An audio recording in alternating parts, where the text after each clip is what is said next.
ಭಾರತ ಮತ್ತು ಬ್ರಿಟನ್ ನಡುವೆ ಮುಕ್ತ ವ್ಯಾಪಾರ ಒಪ್ಪಂದಕ್ಕೆ ಸಂಬಂಧಿಸಿ ಶೀಘ್ರ ಮಾತುಕತೆ ಆರಂಭ. ಬ್ರಿಟನ್ನಲ್ಲಿ ಭಾರತದ 2 ರಾಯಭಾರಿ ಕಚೇರಿ ಸ್ಥಾಪನೆ, ವಿಜಯ್ ಮಲ್ಯ ನೀರವ್ ಮೋದಿ ಹಸ್ತಾಂತರದ ಬಗ್ಗೆ ಪ್ರಧಾನಿ ನರೇಂದ್ರ ಮೋದಿ ಬ್ರಿಟನ್ ಪ್ರಧಾನಿ ಕೀರ್ ಸ್ಟಾರ್ಮರ್ ಜೊತೆ ಮಾತುಕತೆ ನಡೆಸಿದ್ದಾರೆ. ಇದು ಇಬ್ಬರ ನಾಯಕರ ನಡುವಿನ ಮೊದಲ ಮಾತುಕತೆಯಾಗಿದೆ.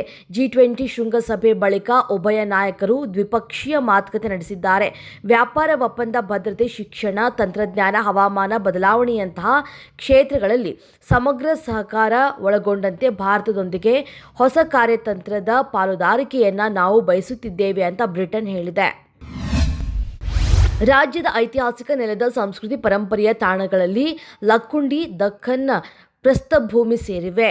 2 ತಾಣಗಳನ್ನು ವಿಶ್ವ ಪರಂಪರೆ ಪಟ್ಟಿಗೆ ಸೇರಿಸುವುದಕ್ಕೆ ಪ್ರಯತ್ನಿಸಲಾಗ್ತಾ ಇದೆ ಅಂತ ಪ್ರವಾಸೋದ್ಯಮ ಪುರಾತತ್ವ ಇಲಾಖೆ ಸಚಿವ HK ಪಾಟೀಲ್ ಹೇಳಿದ್ದಾರೆ.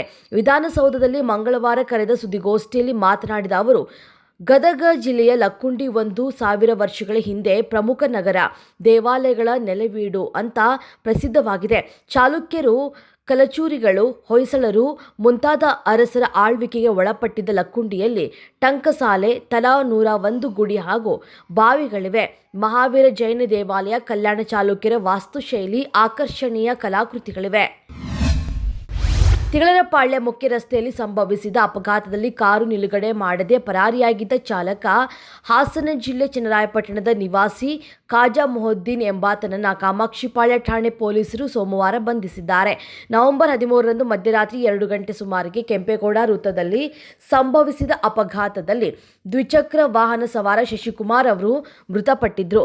ಬಾಗೇಪಲ್ಲಿಯ ಶಶಿಕುಮಾರ್ ಅವರು ಪೀಣ್ಯದ ಕಾರ್ಖಾನೆಯೊಂದರಲ್ಲಿ ಫ್ಯಾಬ್ರಿಕೇಷನ್ ಕೆಲಸವನ್ನು ಮಾಡ್ತಾ ಇದ್ರು ಅಂತ ತಿಳಿದು ಬಂದಿದೆ. ಉಪಚುನಾವಣಾ ಫಲಿತಾಂಶದ ಬಳಿಕ ಸಿದ್ದರಾಮಯ್ಯ ರಾಜೀನಾಮೆಯನ್ನು ಕೊಡ್ತಾರೆ ಅಂತ ಬಿಜೆಪಿ ರಾಜ್ಯಾಧ್ಯಕ್ಷರಾದ BY ವಿಜಯೇಂದ್ರ ಅವರ ಹೇಳಿಕೆ ಕುರಿತು ಇಂಧನ ಸಚಿವ KJ ಜಾರ್ಜ್ ಅವರು ಕಿಡಿಕಾರಿದ್ದಾರೆ.